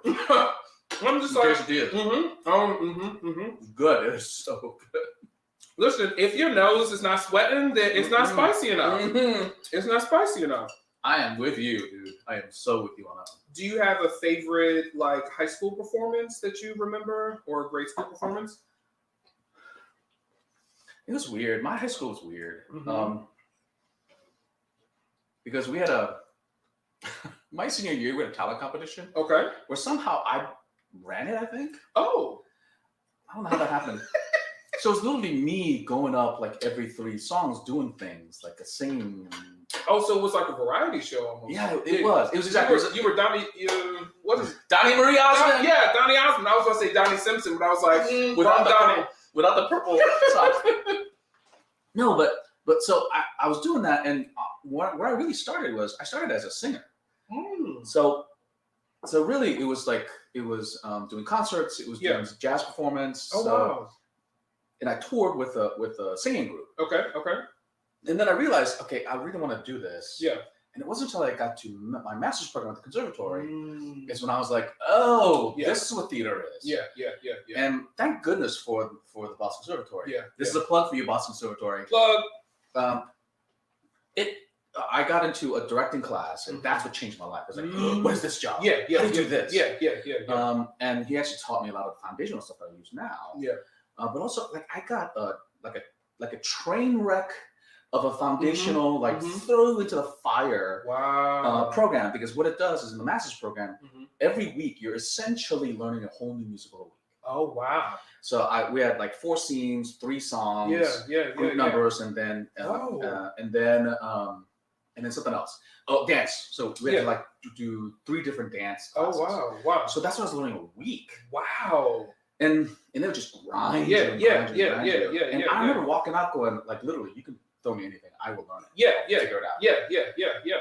And And it built that confidence. Mhm. Yeah. and like I was working immediately.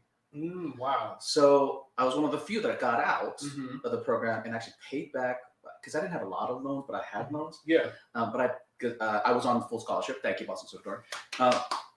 But I started to pay for certain stuff, and that Yeah. I paid it all my first year Wow. from performing, from performing. Wow. Yeah. Because So- TV is not the same. I started out in news, and it is no pay. I mean, and I was in DC, Yeah. but I was just like, as a production assistant, I was just like, whoa, I'm glad I'm so staying with my parents. I'm telling you, that's rough, because because not all people aren't as good to PAs as they should be, because they forget. Because I've seen it happen where a PA 3 years later is like an executive producer. Yeah. And they remember. Yeah. They remember when you Yeah. were terrible to them. And so I always tried to make sure that no matter what, I met people with kindness. That doesn't mean I was good at it. You know? I had my moments. Listen, surviving chill. Surviving chill. Well, my problem is that I can be very demanding. Yeah. And so I feel like most directors are. yeah. But I guess what I learned is that I need to provide us for things to be successful. I need to create a space where success is part of the fun of the process and not the difficult challenge of the process. So that was a really tough learning lesson, and it took me years to get to that point. Yeah. Which is why it's like we're taking a whole new approach for theater now, and how to make sure that we make kind spaces, right? So yeah. And what I guess prompted that shift? I wish I could say it was like one giant thing. Yeah. It's just like a succession of like seeing people being treated badly. Yeah. And sometimes me being the one, right? Like, because I've caused harm, and learning that I don't need to do that to make things happen. And that's the hard lesson, right? Like your self-improvement is the hardest lesson. Yeah. Which is also why it's so important when I selected adventure. Yeah. Because we talked about this before. Yeah, like yeah. the EDI. Yeah. Michael Bobbitt did a remarkable job of creating this space Yeah. already that was about equity and justice and diversity. Yeah. And so I think they were at like 35-40% of the board was of Black, Indigenous people of color. And that was unheard of in the first place. Yeah. Right? I mean, Just to walk in a room and you're like, oh, yeah. And then and even in the freedom of that, like we've had some very honest conversations on our board meetings, and the freedom for people to say stuff that you normally would probably not feel comfortable to say. Like I have a couple of, I want to call them out because I love you for them. Yeah. Because look, the only way that we can grow is to be challenged. Yeah.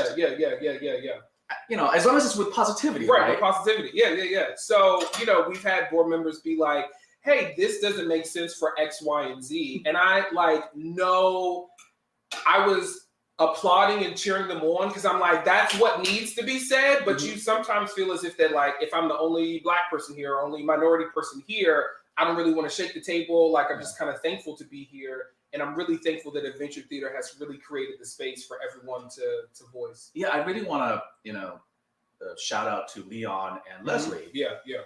Who are the big champions of that. Yes. And maintain the growth that Michael Bobbitt has created. Yeah. And now, you saw the numbers, right? Yeah. 53% of our board is Black and Indigenous people of color. Yeah. Like, it's unheard of. It's unheard of. And which shouldn't be, especially in this area where it's so rich in diversity, but yet there are still these very white or like spaces where you're kind of tokenized in a way, or you kind of only have a couple of kind of. people. Come on. You are. And I think sometimes it's with like the best intention, but it still comes off that way. Yeah, and I will say, because of all these things, it was such an easy choice to come here. Yeah. So that's why I'm just so excited, because this is now like 18 months into my. Oh wow! Yeah, wow! It's been 18 months already. Mm-hmm. Whoa! Yeah. And late June, July was when I said yes 2 years ago. Mm-hmm. So, and then I didn't officially start till August, but like. Yeah, 18 months in. Know, 18 months in. Like wow. And so, I kind of asked this earlier, and I know COVID has kind of just shifted whatever your preconceived expectation was. But I was really happy to hear you say that you felt like even though COVID has kind of changed the scope, but yet you were still so fulfilled, and that really made me happy as a board member to hear you be still so passionate. Well, talk about the right set of skills meeting the moment. Yeah. Because I came out of film and TV, came back to theater, and a year and a half later I was here.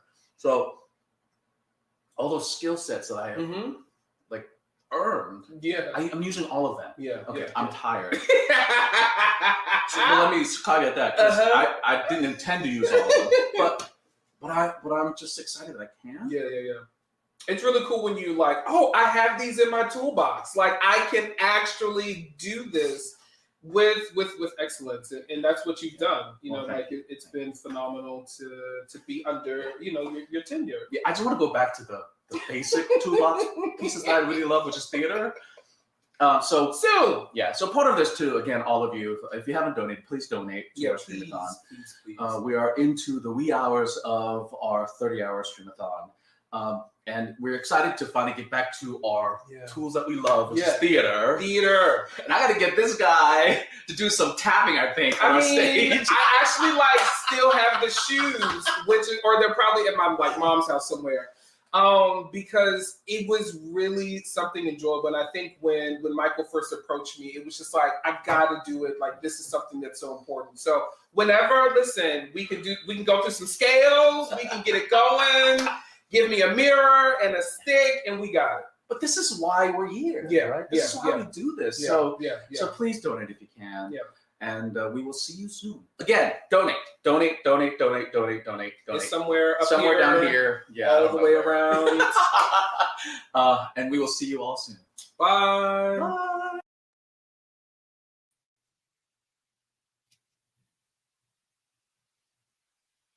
But that was such a great conversation. Thank you thank you for unmuting.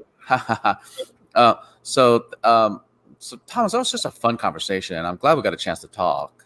To learn a little bit more about you and your tap shoes. And the tap shoes that I still have, I think still at my mom's house. So I will pull them out and maybe, You gotta get them now. So again, please text adventure to 56651. That's adventure to 56651. We hope you're enjoying us on our breakfast. I'm having a bagel right now because we already ate all that amazing food. It was so delicious. So thank you all for joining us this morning. We're going into our final 10 hours. So we are 2/3 of the way through this craziness. Wow. 30-hour segment. So, that is incredible. No, thank you. We're getting there, right? But talk about proving our mettle. Like, we are proving ourselves. This is how much we love Adventure Theater. This is how much we love our community. We are proving at this time. Yeah. So thank you all. Thank you, Thomas, for joining me this morning. Yeah, I was about to say thank you so much for allowing me to be a part. Support. Adventure Theater is such a phenomenal organization that just transforms the lives of everyone. And even seeing your hair from the video to now, I'm like, Adventure Theater has transformed the pomade. We got it going. We got it going. So, woohoo! Thank you all. We will see you in the next 2-hour block. Bye. Bye.